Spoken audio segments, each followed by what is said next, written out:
দর্শক আসসালামু আলাইকুম। সংবাদ বিশ্লেষণের আয়োজনে আপনাদের সবাইকে স্বাগত জানাচ্ছি। সাথে আছি লুবোধ রহমান। আর পরিবেশিত হচ্ছে পুষ্টিবাজারের সৌজন্যে। পুষ্টিবাজার একটি অনলাইন প্ল্যাটফর্ম। আপনারা ভিজিট করতে চাইলে www.pushtibajar.com এই সাইটে যুক্ত হতে পারেন। দর্শক, আজকে বর্তমান সরকার অর্থাৎ অন্তর্বর্তী সরকারের 1 বছর পূরণ হলো। আজকে 8ই আগস্ট 2025। ঠিক 1 বছর আগে এই দিনে অন্তর্বর্তী সরকার অর্থাৎ ডক্টর মোহাম্মদ ইউনূস সরকার তারা শপথ গ্রহণ করেছিলেন এবং নতুন দায়িত্বভার গ্রহণ করেছিলেন। একটি অভ্যুত্থানের পর শেখ হাসিনা সরকার পলায়নের পর তারা দায়িত্বভার গ্রহণ করে এবং তাদের 1 বছর আজকে পূরণ হয়েছে। কিন্তু দর্শক, আমরা স্বস্তিতে নেই, আমরা স্বাভাবিক অবস্থায় নেই। আমাদের নিরাপত্তা নিয়ে ভীষণভাবে আমরা চিন্তিত আছি। কেন আজকে এই দিনে, আজকে ছুটির দিন শুক্রবার, আমরা কখন বের হব, কিভাবে বের হব, আবার ফিরে আসবো কিনা? যেহেতু আমরা গণমাধ্যমে কাজ করি, সংবাদ নিয়ে কাজ করি, আমাদের ঘর থেকে বের হতেই হয়। আমরা যে নিশ্চিন্তে এই ঘরে ফিরে আসব, সন্তানের কাছে, পরিবারের কাছে ফিরে আসব, সেটুকু আসলে কতটা আমরা নিশ্চয়তা পাই এই সরকারের কাছে? দর্শক, আমরা একটু সংবাদপত্রে চোখ বুলোতে চাই যে কিছু কিছু শিরোনাম হয়েছে দেশের গণমাধ্যমগুলোতে। যেমন এক দোকানিকে একজন ফোন করেছে এবং ফোনে বলছে, আমি রায়হান, মাথার খুলি উড়ায় ফেলবো। এই যে তিনি শব্দটি চয়ন করছে, মাথার খুলি উড়ায় ফেলবো, অর্থাৎ তার কাছ থেকে সে একটি অর্থ চেয়েছে, একটি অ্যামাউন্ট চেয়েছে, সে দিতে অস্বীকৃতি জানিয়েছে। এর ফলে কিন্তু তার যে আচরণ, বলেছেন আমি তোমার খুলি উড়ায় ফেলবো, এরকম একটি কথা তিনি বলেছেন।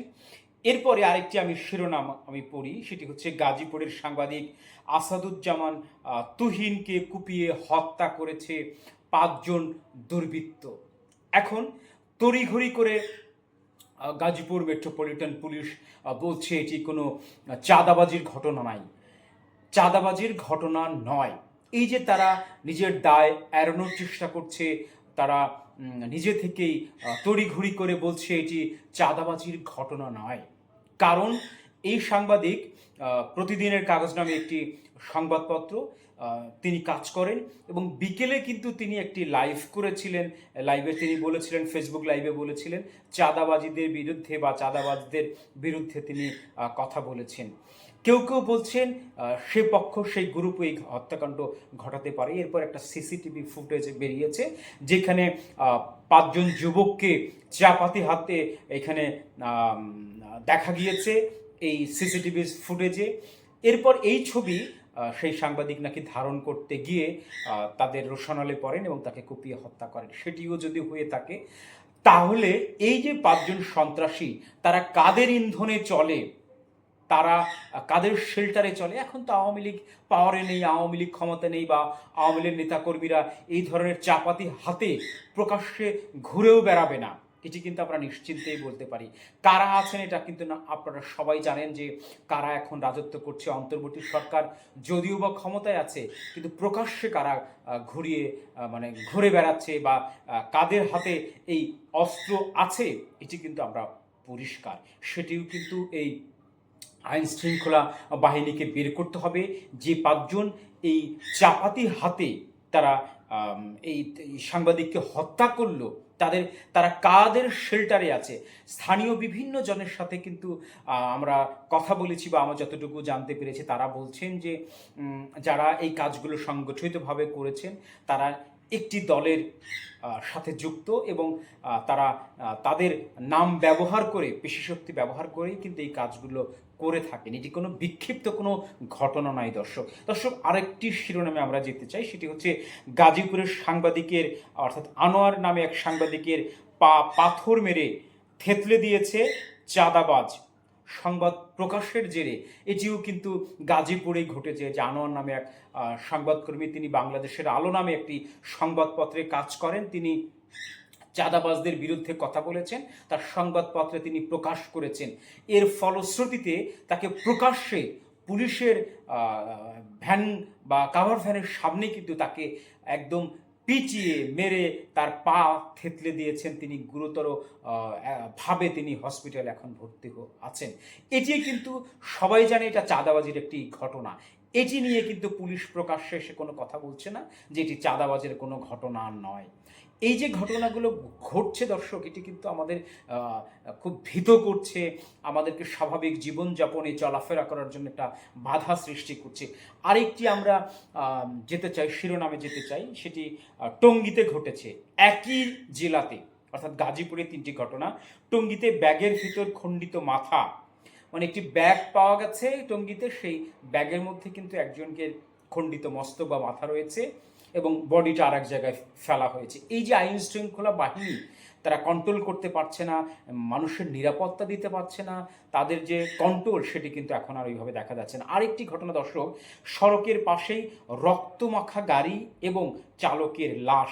এই ঘটনাটি ঘটেছে হচ্ছে লালপুর, অর্থাৎ নাটোরের লালপুরে এই ঘটনাটি ঘটেছে। দর্শক, আমরা ভরসা করব কোথা থেকে, কিভাবে ভরসা করব? এই সরকার অনেক আশা নিয়ে কিন্তু ক্ষমতায় এসেছিল, কিন্তু আইন শৃঙ্খলা পরিস্থিতি আমরা যা দেখতে পাচ্ছি, উন্নতির দিকে কিন্তু যাচ্ছে না, আইন শৃঙ্খলা পরিস্থিতি অবনতির দিকে যাচ্ছে। এটি কিন্তু বলা যায় যে বর্তমানে এই সরকার কিন্তু আইন শৃঙ্খলা পরিস্থিতিকে পুরোপুরি কন্ট্রোলে আনতে পারেনি। আরও একটি কিন্তু বিষয় যে বিএনপি কিন্তু দায় এড়াতে পারে না, কারণ বিএনপি সব জায়গাতে কর্তৃত্ব বজায় রেখেছে। টেন্ডারবাজি, চাঁদাবাজি, দখলবাজি, সব জায়গায় শীর্ষে কিন্তু এখন বিএনপি অবস্থান করছে। আমি আমার নিজের অভিজ্ঞতা থেকে একটি বলি। আমি গত কয়েকদিন আগে একটি অধিদপ্তরে গিয়েছিলাম, সেটি হলো কৃষি অধিদপ্তর, খামার বাড়িতে গিয়েছিলাম। একটি আমি আমার ব্যক্তিগত কাজে গিয়েছিলাম, আমার এক বন্ধুর সাথে দেখা করতে গিয়েছিলাম। আমি গিয়ে রীতিমতো হতাশ হয়েছি, রীতিমতো স্তম্ভিত হয়েছি যে প্রত্যেকটি অধিদপ্তরের যে প্রজেক্টগুলো থাকে, বিভিন্ন প্রকল্প থাকে, একটি সিলেটে, একটি হবিগঞ্জে, একটি মাদারীপুরে, তারা কৃষির যে প্রজেক্টগুলো করছেন, সেই প্রজেক্টের যারা দায়িত্বে আছেন, অর্থাৎ পিডি, প্রজেক্ট ডিরেক্টর, তাদের কথা, তারপরে তাদের আচরণে কিন্তু আমি চেঞ্জ দেখতে পেলাম। কেউ এখানে তার আন্দোলনে, বৈষম্য বিরোধী আন্দোলনের ছবি তার রুমের মধ্যে টানিয়ে রেখেছেন, নিজেকে প্রকাশ করতে চাচ্ছেন যে 24শে জুলাই অভ্যুত্থানের সাথে সে যুক্ত ছিল, সে আন্দোলন করেছে। কিন্তু আমরা যতটুকু দেখতে পাই, সে কিন্তু বরাবরই জয় বাংলার মানুষ, শেখ হাসিনার মানুষ বা আওয়ামী লীগের মানুষ। বিগত 17 বছর এই মন্ত্রণালয়, এই অধিদপ্তর থেকে তারা কিন্তু সুবিধা গ্রহণ করছেন। এখন তার ছবি এবং তিনি এই অভ্যুত্থানের সাথে তিনি যুক্ত হয়েছেন, তার একটা ছবি কিন্তু সে টানিয়ে রেখেছেন। এবং সেই জায়গাতে গিয়ে দেখলাম যে বিএনপির অনেক মানুষ কিন্তু বিভিন্ন কাজের জন্য এখানে ছোটাছুটি করছেন, ঘোরাঘুরি করছেন। অর্থাৎ আওয়ামী লীগের কোনো বালাই নেই, আওয়ামী লীগের ওখানে নাম নিশানা চিহ্ন কিন্তু আমরা দেখতে পেলাম না।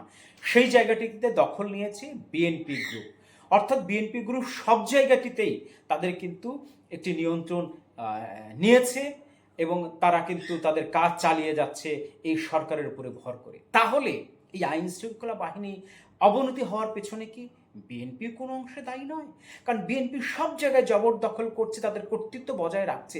তাহলে সে স্বরাষ্ট্র মন্ত্রণালয়, পুলিশ বাহিনীর সাথে তারা আইন শৃঙ্খলা বাহিনীর উন্নতির জন্য কাজ করতে পারছে না কেন? তারা অবনতির জন্য কাজ করছে। যেমন আমরা যে ঘটনাগুলো দেখতে পাই যে লালমনিরহাটের পাটগ্রামে বিএনপির নেতাকর্মীরা কিন্তু থানাও ঘেরাও করে ভারপ্রাপ্ত কর্মকর্তা অর্থাৎ ওসিকে তারা মারধর করেছিলেন এবং আসামি ছিনিয়ে নিয়েছিলেন পাটগ্রাম এবং লালমনিরহাট সদর থানায়। সেই জায়গাগুলোতে কিন্তু এই ঘটনাগুলো ঘটেছে এবং বিভিন্ন থানায় কিন্তু আমরা দেখেছি বিএনপির নেতাকর্মীরা ঘেরাও করে আসামি, মানে দাগি আসামিকে, মামলার আসামিগুলোকে তারা ছিনিয়ে নিয়েছে। এই যে ঘটনাগুলো ঘটছে, তারা এখনো ক্ষমতায় আসেনি, কিন্তু তারা কিন্তু ঘোষণা দিচ্ছে যে আমরা মোটামুটি একটা ক্ষমতার মধ্যেই আছি, ক্ষমতা আমাদের কাছাকাছি চলে এসেছে, আমাদের নির্বাচন না হলেও আমরা কিন্তু ক্ষমতার কাছেই এবং ক্ষমতার স্বাদ গ্রহণ করছি। তাহলে দর্শক, এই দায় কিন্তু বিএনপি কোনোভাবেই এড়াতে পারে না। এরপরে একটি নির্বাচনের সময় বর্তমান সরকার ঘোষণা করেছে, সেই জায়গাটিও কিন্তু এই অন্তর্বর্তী সরকার পুরোপুরি সাপোর্ট করে বিএনপির দিকেই ঝুঁকে পড়েছে এবং বিএনপির চাওয়া পাওয়া অনুযায়ী কিন্তু আগামী নির্বাচন অনুষ্ঠান করবার জন্য একটি পরিকল্পনা গ্রহণ করছেন এবং জাতীয় নির্বাচন কমিশনকে এই অন্তর্বর্তী সরকার নির্দেশনা প্রদান করেছেন। দর্শক, তাহলে আমরা কি করব? যে আইন শৃঙ্খলা বাহিনীর অবনতির পেছনে তো অবশ্যই এই দায়ভার তো বিএনপির উপরও বর্তায়, কারণ বিএনপি সব জায়গায় যদি সুবিধা আদায় করছে, সুবিধা ভোগ করছে, বা মাখনটা, ক্রিমটা, দুধ এবং শটটা তারা গ্রহণ করছে, আর তার বদনামটা গ্রহণ করবে না, এটা তো হতে পারে না। বিএনপি যদি সব কিছুতেই কর্তৃত্ব তারা ধরে রাখে বা পেশিশক্তি ব্যবহার করে, তাহলে এই আইন শৃঙ্খলা অবনতির পেছনেও কিন্তু বিএনপির একটা হাত রয়েছে, দায় রয়েছে। দর্শক, ভালো থাকবেন, দেখা হবে নতুন কোনো আলোচনায়।